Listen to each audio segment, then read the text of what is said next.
He destroyed the narrative of law enforcement's unchecked power. What was hidden? The systematic abuse under the guise of law enforcement, the cruelty disguised as justice. You're about to see it all exposed. House Judiciary Committee Representative Jasmine Crockett from Texas. Thank you so much, Madam Ranker, and thank you so much to our witnesses for being here today. I've sat and I've listened, and what my colleague, Mr. Krishnamurthy, just talked about was just blatant racism. Like, I'm going to just call a thing a thing. Like, this administration is racist. That he has always been a racist, and that is what we are enduring in this country.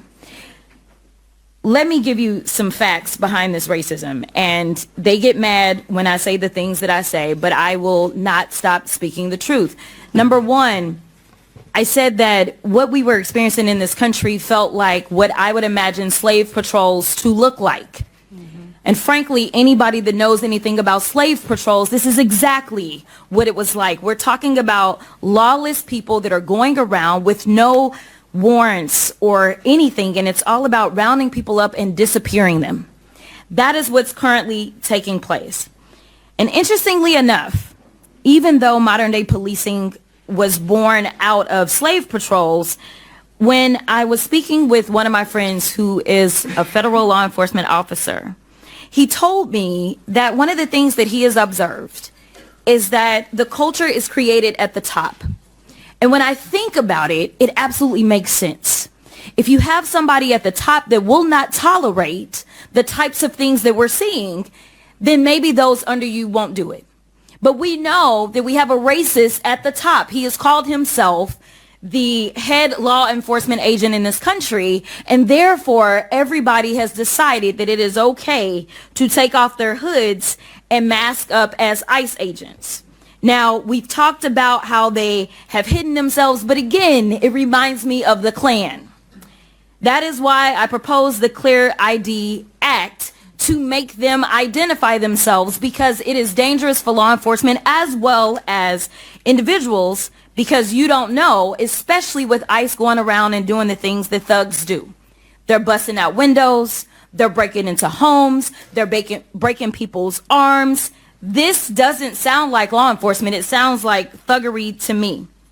But just like you can have somebody at the top that sets the tone for ugliness going down, you guys are blessed, because in the city of Chicago, you have a mayor.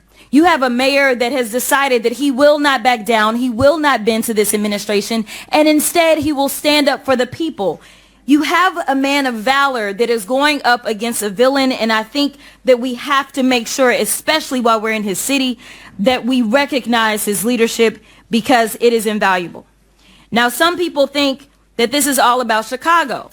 But I want people to understand that this cancer is infecting us everywhere. And if you don't think that it can come to your city, well, I've got news for you. You see, we've been talking about the cruel and unusual punishment that is in violation of the 8th Amendment that is being handed out. And honestly, it's a spit in the face of every American that we have an actual convicted felon that feels aggrieved to the extent that he feels like he's owed hundreds of millions of dollars when people are literally dying under our watch. Recently, I just sent a letter, it looks like on October 22nd, to Kristi Noem. And one of the things that I laid out is that we have seen the most detainee deaths in ICE custody in a single year in decades, with 20 deaths in the last 9 months compared to 24 deaths in the past prior 4 years. Now, this week, we learned that an individual who went to the Dallas ICE field office for a routine visit, meaning that they were doing things the quote-unquote right way, they were detained. They knew that this individual had diabetes and required insulin every 2 hours. Despite ICE having been told this, the individual was denied access to their medication for 8 days, resulting in hospitalization. There are some that say that we are making America great. But to me, it doesn't feel like greatness. It feels like grossness. That's right. And in fact, I want to ask a few questions, and it doesn't matter who answers them. Is it great or gross to go into people's houses and drag them out in the middle of the night?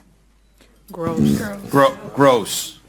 Is it great or gross to make people afraid to do something as simple as go to school? Gross. Is it great or gross to make hard-working people say, I am too scared to show up to my job? Gross. Extremely gross. Thank you so much to each and every one of you for your courage. Thank you so much for showing up. And Miss O, I want to tell you that I understand that your mother is being detained in El Paso. I did go and visit that facility. I want you to know that I am always on my job. Oh, you're back.